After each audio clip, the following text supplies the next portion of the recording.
తనకి పెళ్ళొద్దంటే వినరే? నా కూతురు సంగతి నాకు తెలుసా, నీకు తెలుసా? ఏంటో నీకు తెలిసేది?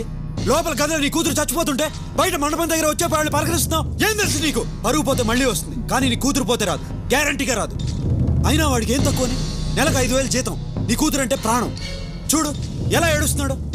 గదిలోకి వచ్చాక ఒక్కసారి నీ కూతురు దగ్గరికి వెళ్ళి ఎలా ఉందని అడిగావా? లేదు. ఎంతసేపు ముహూర్తం దాటిపోతుంది అంటాం. అవతల నీ కూతురు చచ్చిపోతుంది. ప్రేమించుకుంటే ఒకళ్ళ కోసం ఒకళ్ళు చావడం, విడిపోయి ఏడవడం, ఇవన్నీ ఒకప్పుడు. ప్రేమిస్తే పెద్దవాళ్ళని ఒప్పించాలి లేదా ఎదిరించాలి, ఏది ఏమైనా కలిసే బతకాలి. ఇప్పుడు ఇదే కరెక్ట్. మూర్తి, స్వప్నం తీసుకెళ్లి మండపంలో కూర్చో. అక్షంతలు వేయాలనుకునే వాళ్ళు బయటికి రండి. ఆపాలంటే ఇక్కడే ఉండిపోండి, ఎందుకంటే బయట నేనుంటాను. ఈసారి ఎవడైనా గొడవ చేస్తే పెద్ద చిన్న అని కూడా చూడండి.